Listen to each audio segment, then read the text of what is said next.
Olá pessoal, tudo bem com vocês? Hoje na aula de hoje estaremos fazendo a correção do módulo 73 e 74 que está na apostila do grupo 5, ok? Vamos lá então. Como nós vimos na aula anterior, linguagem algébrica, o autor nos dá no primeiro exercício que no texto teórico nós trazemos a ideia da linguagem algébrica para utilizar as operações matemáticas. Então vamos ver como é que ficaria a resposta do primeiro exercício, completando o nosso quadro. Adição de dois números racionais,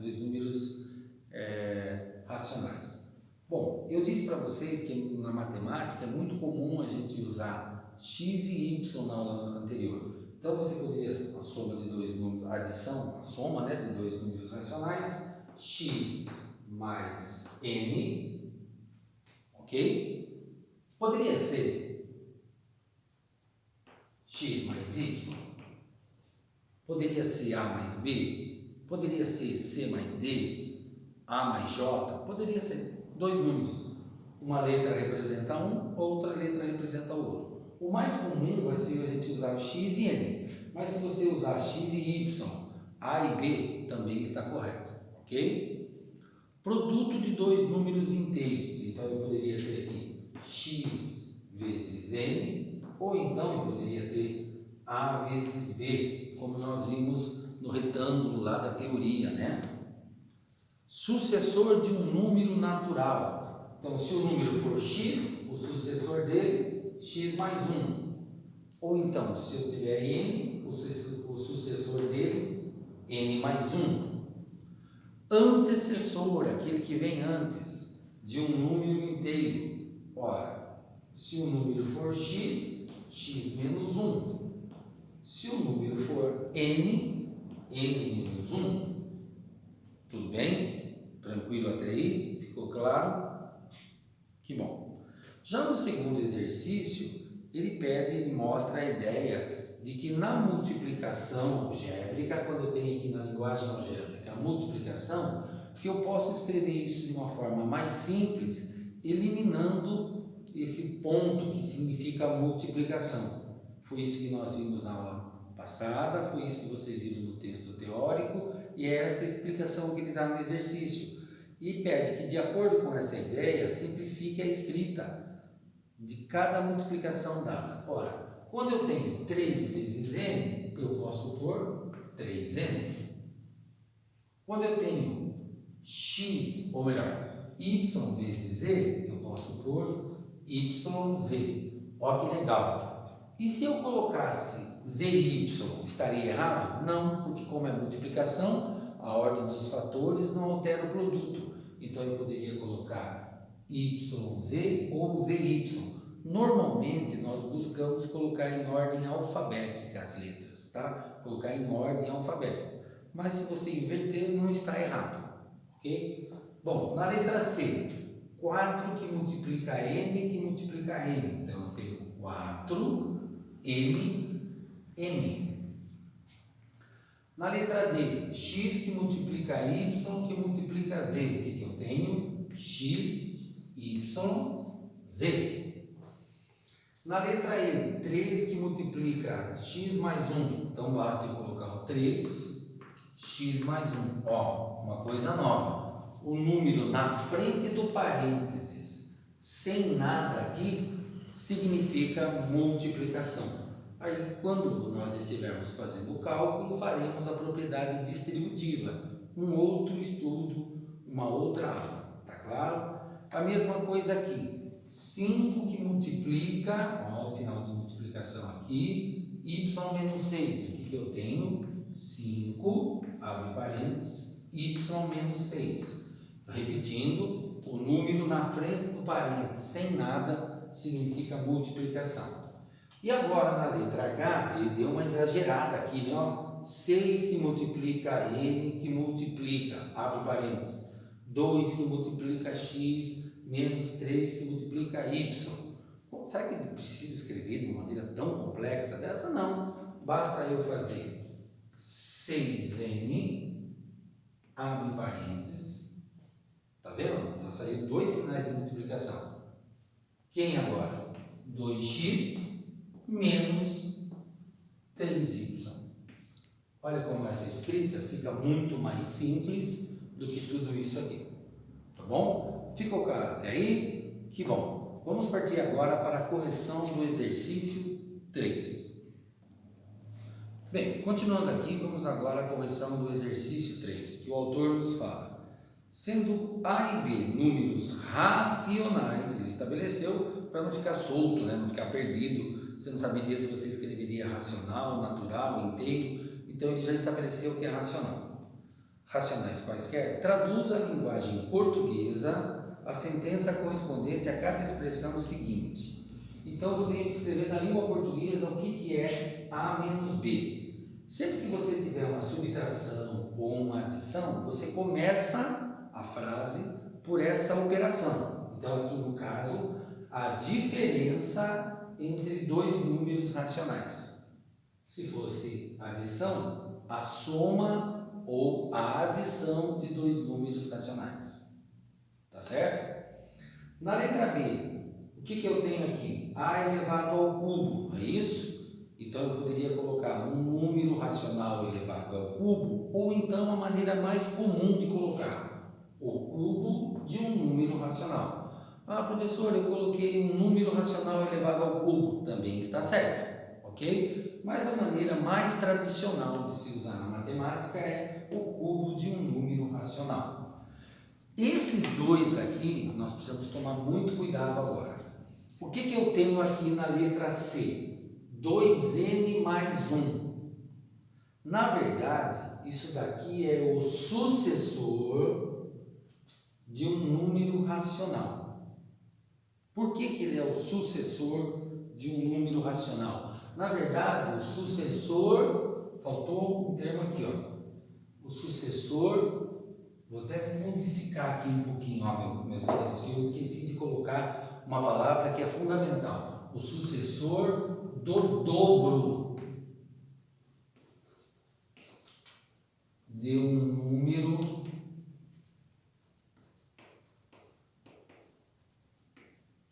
racional. Me perdoem, às vezes esses pequenos erros acontecem. O sucessor do dobro, porque ó, o 2n é o dobro de um número racional, não é isso? O dobro de um número. Mas eu não tenho mais um aqui, então eu estou colocando quem? Algo a mais, então ele é o sucessor do dobro de um número racional. Tá claro? Qual a diferença com o de baixo? O de baixo, o que eu tenho aqui, ó, na letra D? O 2 não está fora do parênteses, então ele é o dobro.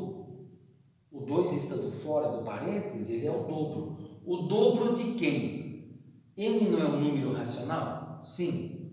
O 1 não é, quando aumenta 1 não é o sucessor? Então, o dobro do sucessor de um número racional. Ok? Eu sei que na princípio fica meio confuso, então você assista 2 vezes se for necessário. Aqui o que é que eu tenho? O sucessor do dobro de um número racional. O que é que eu tenho embaixo? O dobro do sucessor de um número racional. Tá bom? Espero que tenha ficado meio claro. Qualquer dúvida a gente vai estar vendo isso nas nossas aulas online. Vamos partir agora para a correção do exercício 4. Bom, pessoal, agora na correção do exercício 4, eu vou pedir para vocês muita atenção e toda dúvida que ficar na correção desse exercício, eu vou tirar na aula online, porque ele é um exercício que precisa prestar muita atenção. Por isso eu vou ler com vocês todo o exercício. Então prestem muita atenção nessa correção. Sequências de maneira geral são formadas por figuras, sejam números ou letras.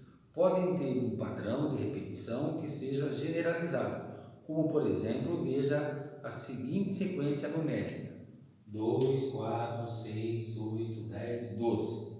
Ela indica os múltiplos naturais 2, não nulos, ou números naturais pares, exceto o zero. Cada número ocupa uma posição nessa sequência. Por exemplo, o número 2, ele é o primeiro número que aparece, então ele está na primeira posição.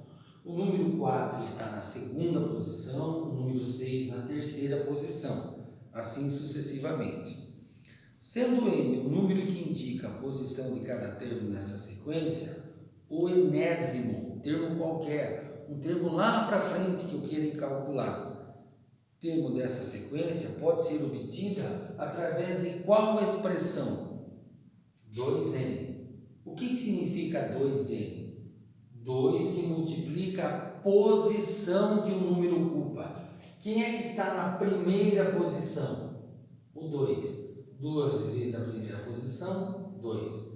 2 vezes a segunda posição, 4. 2 vezes a terceira posição, 6. Então, esse 1, 2 e 3 aqui é a posição. Então, o dobro da posição. O dobro da posição. Tá claro? Logo em seguida, ele pede para que a gente faça uma análise dessa sequência aqui. Ora, quem é que está na primeira posição? O 1. Perdão, isso, o 3. Na primeira posição, o 3. Na segunda posição, o 6. Na terceira posição, o 9. Ora, se eu tenho a posição 1, 2 e 3, como é que eu chego em 3, 6 e 9? Multiplicando a posição n por 3. Multiplicando a posição por 3. Deu para ficar claro? Por exemplo, o 15, em que posição que ele está? 1, 2, 3, 4, 5.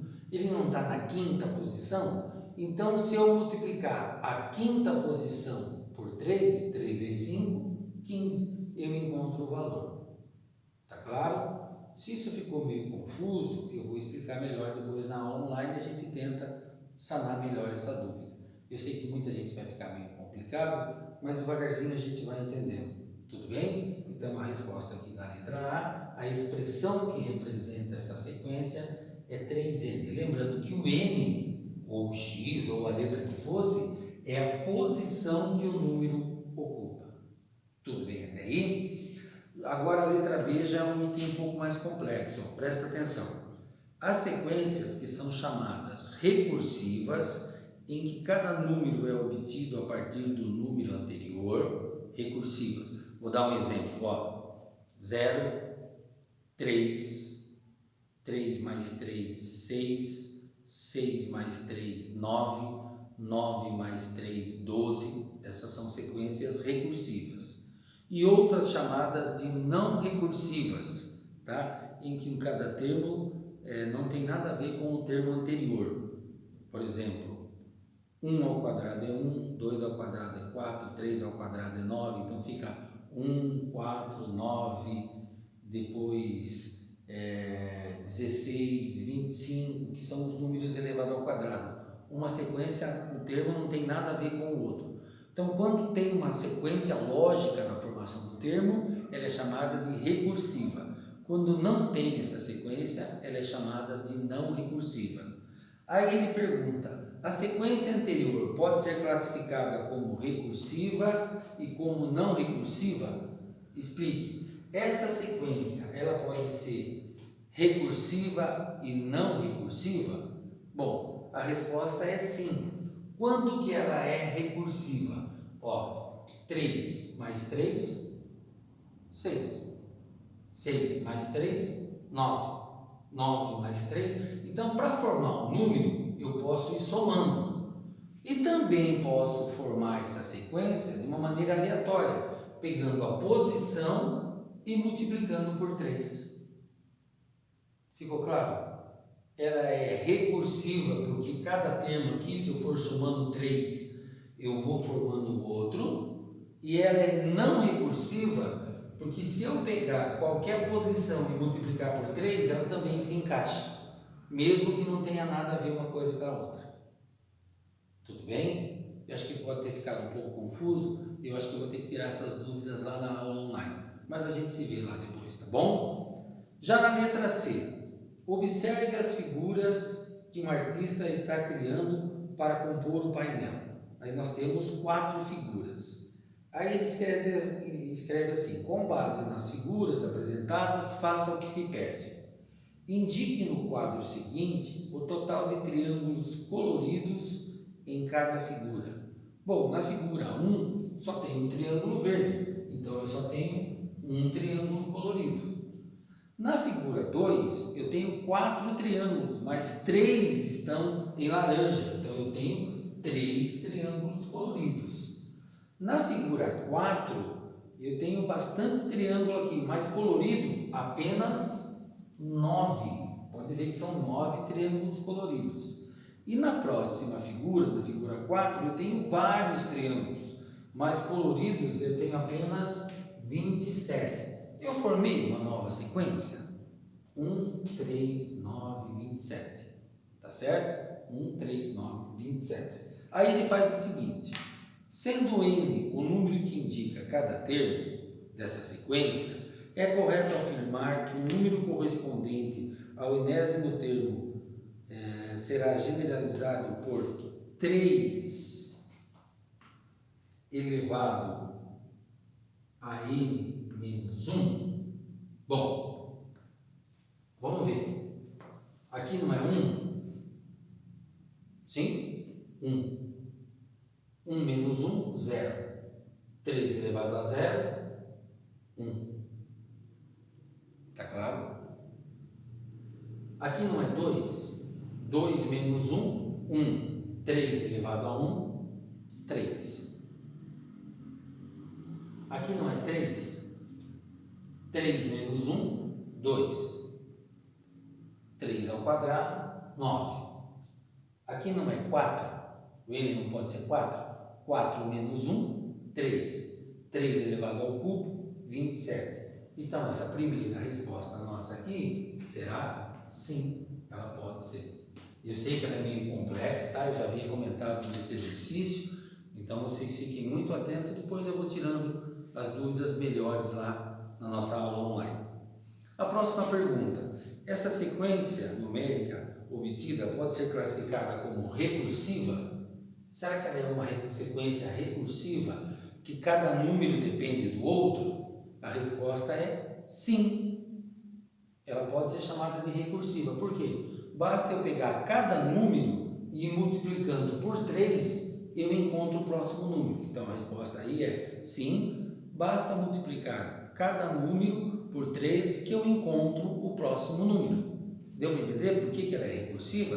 Porque para chegar no 3 eu fiz 1 vezes 3, 3. Para chegar no 9, 3 vezes 3, 9.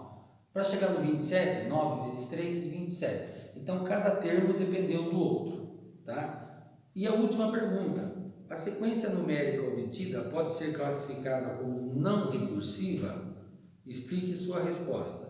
Sim. Por que ela pode também ser chamada de não recursiva? Porque nós usamos essa fórmula aqui para formá-la.